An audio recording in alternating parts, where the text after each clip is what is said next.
Nerf flywheel modding has been a thing ever since the Barricade came out, the Raven came out. Pretty sure there were some crazy people who even worked on the Vulcan before those two blasters. Nowadays, the Strife is ubiquitous, just like mine, a full auto Strife shooting 6 darts a second, though it's only getting around 120 FPS since it's a 2S build. Likewise, my MA40 here is more super stock tuned, getting 140 FPS, and that's also nice as well. However, though, the cost that it took to get these parts, the labor cost to actually build the thing, and of course all the troubleshooting from me, wiring up the polar opposites or something to the point where the darts would fly back into the barrel, and as well as things breaking, such as the containment crew cage I got from my MA40, really did put a strain on time, effectiveness, and just all the hassle of doing that. Granted though, nowadays when I do flywheel modding, it's like a piece of cake. I got a rapid strike in the works. But overall though, there's a big learning curve in order to reach this point where I could have pump action springers like my Aeon, Retaliator, and all these other beautiful blasters you see behind me. But what about the new guy, the person who just barely jumped into Nerf, the coworker who saw you posting pictures about your Caliburn online? Where do they start when it comes to Nerf modding? Well, Dart Zone has been on a roll with their Pro Series, and sure enough, they finally stepped into the world of flywheelers.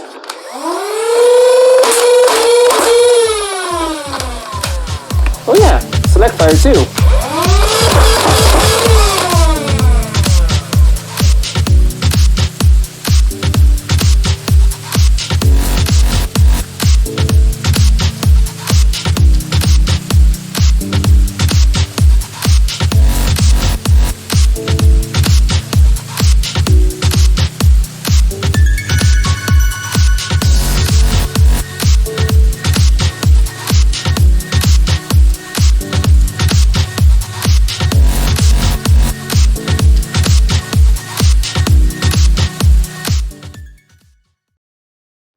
I finally received my model of the Dart Zone Pro Mark III, and hoo boy is there a lot of good and a lot of questionable to talk about with this guy.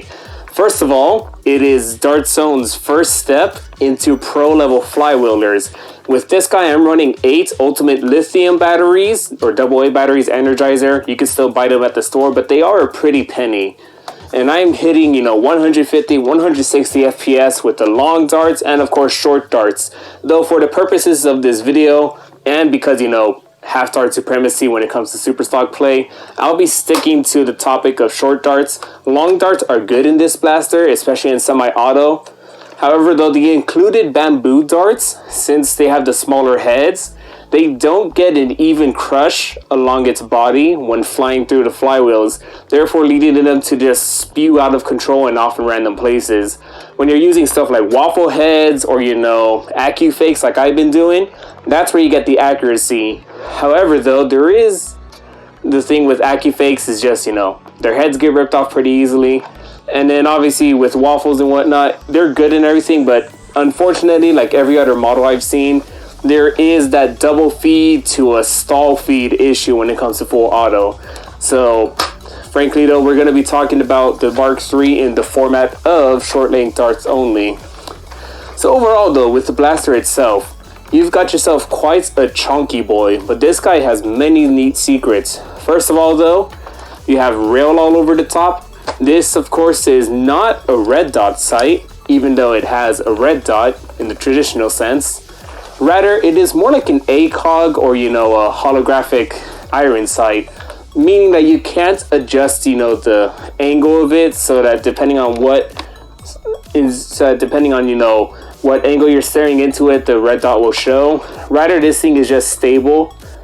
But still, though, it's a great optic, a starter optic for sure. I could take it off, put it on my Conquest Pro, put it up on my Aeon Pro, and it'll do me fine.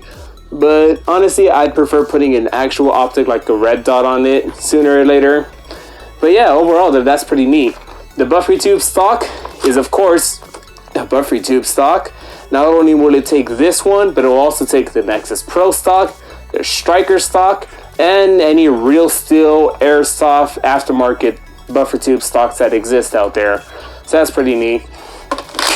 The grip is snug, it is nice, it is rubber. This great piece right here is rubber, so when opening the blaster, make sure you carefully weasel it off and don't just shred it off, otherwise you're going to be left with just a bare bones slippery grip. But still, this thing is cozy. I can hold it for days, like I've been doing all day this morning playing with this thing, and that's pretty sweet. Of course, the front muzzle, I know a lot of people have the issue of it being, you know, too big, too chunky, just gets in the way. There's already shorter versions available from Drac and Out of Darts. Oh, hey, would you look at that? It's time to ignore this alarm and keep on talking. But yeah, as I said, there's been a lot of already stubby barrels made.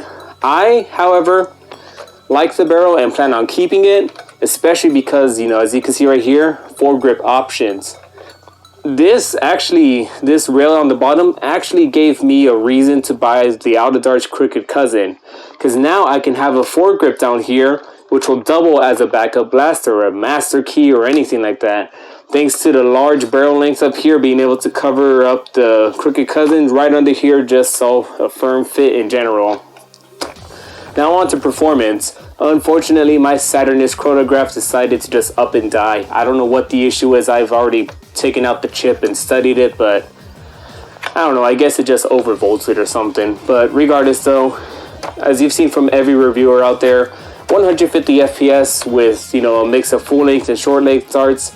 Sometimes a bit higher, especially with 3S LiPo hitting upwards of like 170 with the good darts and whatnot. So that's pretty sweet. Likewise though, with me running the double A's, I'm hitting that 150 mark, which is perfect for our club's FPS limits. So that's a nice thing to hear. And honestly though, I'm at that moment where I just can't believe that Dartzone actually decided to go beyond just Springer Pros, because they're amazing. But honestly, you can only have so many pump action Springers in the market before they just become, you know, like about as ubiquitous and possibly even as boring as a Jolt or a Retaliator around every corner in the Goodwill. So having something like this, introducing the Pro line into the Flywheel world, is amazing, because this is just a start. It's not perfect. Mine has the Talon Mag issue. I've already made the cuts necessary to the gray pusher motor cage in order to have it feed Talons reliably. But still, there's plenty of issues, just like, you know, the full length double feed issue and such. And in general, another issue, well, I'm guessing they did it for the sake of getting better crushing at 150 FPS. But the flywheels themselves, they are high crush, which is awesome. However, they are also serrated. So basically, not only does it squeeze the lights out of your darts, but it also cuts the foam, and in some cases, let's see if I have the dart on here, because the moment I did that opening shots, I noticed that some of my darts finally gave out and decapitated. You could already see the torn foam on there, and obviously the icing on the cake was that some of them just started losing their heads. These were fresh Dartzone Max darts I got this morning, and I've only fired them like 15 times through the blaster, and they're already giving out, so you're gonna be grinding through darts with these. There's a reason why I've been testing with the Max darts, since they're more numerous than the genuine darts that this guy came with. Regardless though, those are just about all of the things that you need to know about this blaster. I might as well go into the internals view as well at some point, but for now though, let's wrap up this video with some accuracy tests and just some range tests. Overall though, the blaster is awesome, and it's a great first step into the Flywheel world of professional grade hobby blasting. Granted though, the price tag might be a bit steep, especially for newer nerfers on a budget, like, you know, young teens, 14 and up and such. But for someone like me who's already making the money, I didn't mind making the purchase even after building my MA40 and my Strife, because it's Dartzone. I want to support them any way I can. And I especially want to see, you know, like the Mark IV or Mark V be an even better version of this guy with a faster full auto fire rate, a more reliable flywheel system that doesn't, you know, bite your darts off as well as crush them tight, and in general just right out of the box mag compatibility with more items. Overall though, I hope you guys enjoyed this quick video. it's more of a gushing and initial impressions video than it is, actual scientific testing. But regardless, though, let's wrap it up with some range tests, accuracy tests, and send you guys off on your way. Alright, so the target down over there is just about 40 to 50 feet away. As for now, though, we're going to be using short darts for best chance of accuracy. I'm going to do 6 shots in single, and then of course just mag dump the rest in full auto. With the GoPro in the way of my line of sight, accuracy is not going to be the best, so this is just sort of a general test more than it is, a scientific one.